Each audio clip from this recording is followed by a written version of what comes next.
first honored with a call into the service of my country.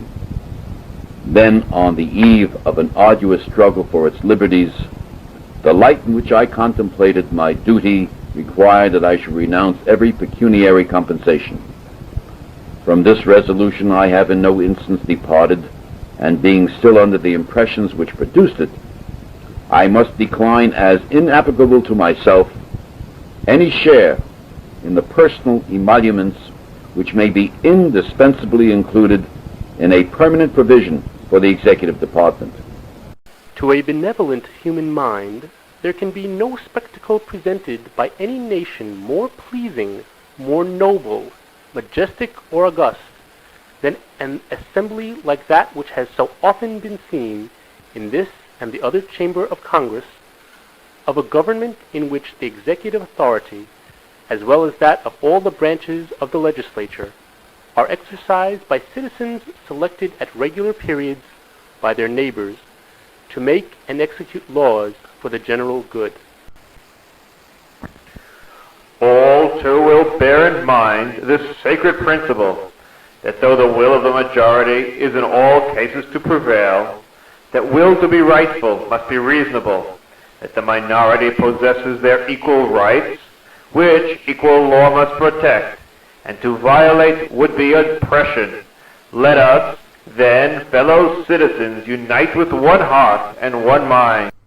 Indulging no passions which trespass on the rights or the repose of other nations, it has been the true glory of the United States to cultivate peace by observing justice, and to entitle themselves to the respect of the nations at war by fulfilling their neutral obligations with the most scrupulous impartiality.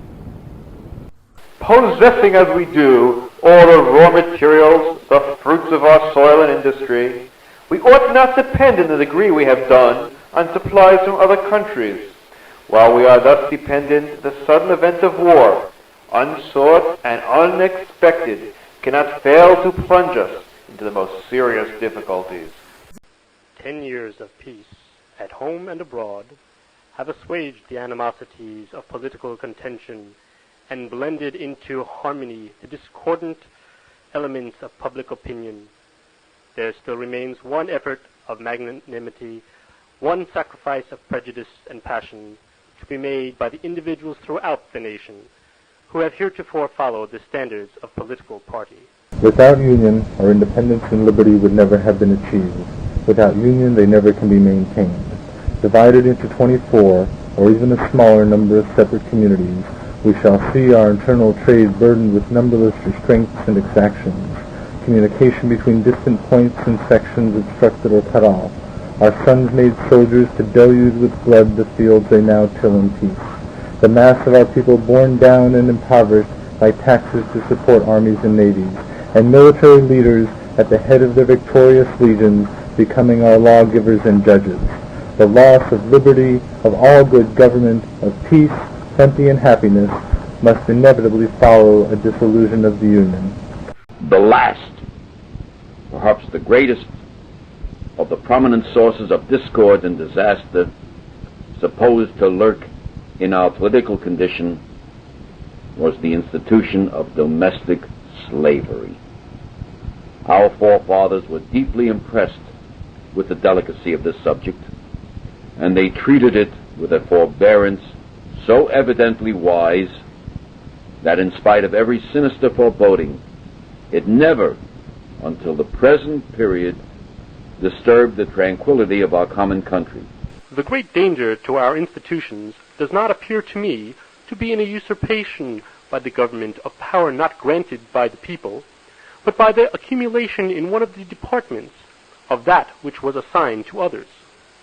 Limited as are the powers which have been granted, still enough have been granted to constitute a despotism if concentrated in one of the departments.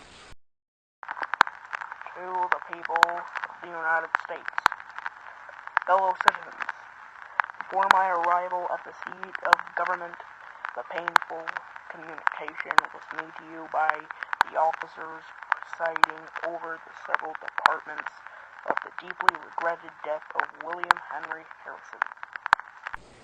I regard the question of annexation as belonging exclusively to the United States and Texas.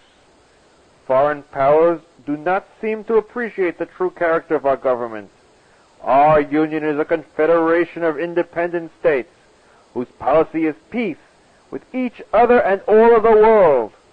To enlarge its limits is to extend the dominions of peace over additional territories and increasing millions. As American freemen, we do not but sympathize in all efforts to extend the blessings of civil and political liberty, but at the same time we are warned by the admonitions of history and the voice of our own beloved Washington to abstain from entangling alliances with foreign nations.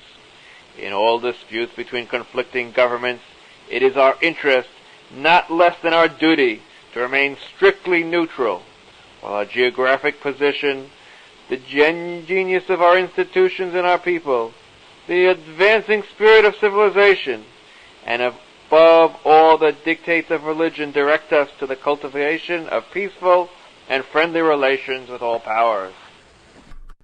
If our great corporations would more scrupulously observe their legal limitations and duties, they would have less cause to complain of the unlawful limitations of their rights or of violent interference with their operations.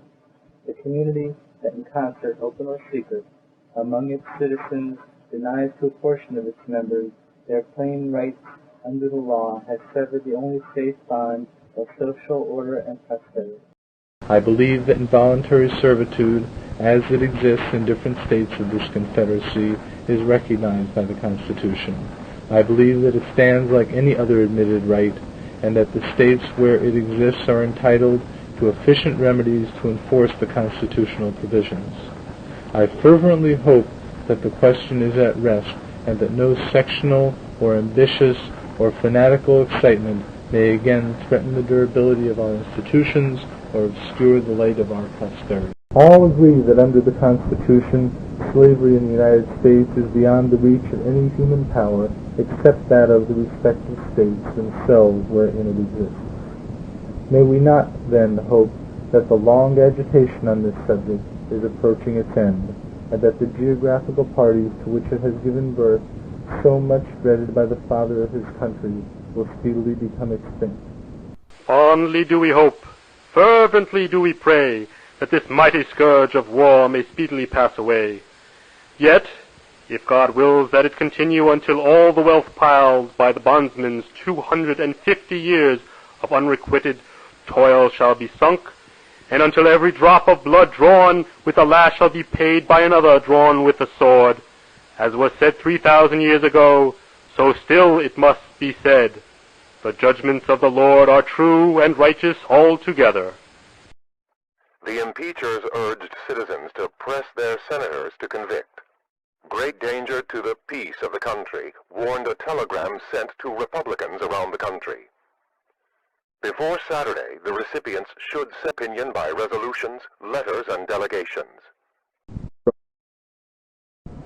The country, having just emerged from a great rebellion, many questions will come before it for settlement in the next 4 years, which preceding administrations have never had to deal with. In meeting these, it is desirable that they should be approached calmly, without prejudice, hate, or sectional pride, remembering that the greatest good to the greatest number is the object to be attained. The permanent pacification of the country upon such principles and by such measures as will secure the complete protection of all its citizens in the free enjoyment of all their constitutional rights is now the one subject in our public affairs which all thoughtful and patriotic citizens regard as of supreme importance. The elevation of the Negro race from slavery to the full rights of citizenship is the most important political change we have known since the adoption of the Constitution of 1787. No thoughtful man can fail to appreciate its beneficent effect upon our institutions and people. It has freed us from the perpetual danger of war and disillusion. It has added immensely to the moral and industrial forces of our people. It has been the policy of the United States since the foundation of the government to cultivate relations of peace and amity with all nations of the world, and this accords with my conception of our duty now. We want no wars of conquest. We must avoid the temptation of territorial aggression. War should never be entered until every agency of peace has failed. Peace is preferable to war in almost every contingency. Arbitration is the true method of settlement of international as well as local and individual differences. I shall not slander the fair state of Massachusetts nor the state of New York by saying that the people of those states will declare our helpless impotency as a nation to attend to our own business.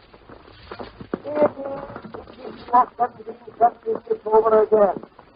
Our ancestors, when but 3 million, had the courage to declare their political independence of every other nation upon earth. Now we, their descendants, when we have grown to 70 million, declare that we are less independent than our forefathers? No, my friends, it will never be the judgment of this people.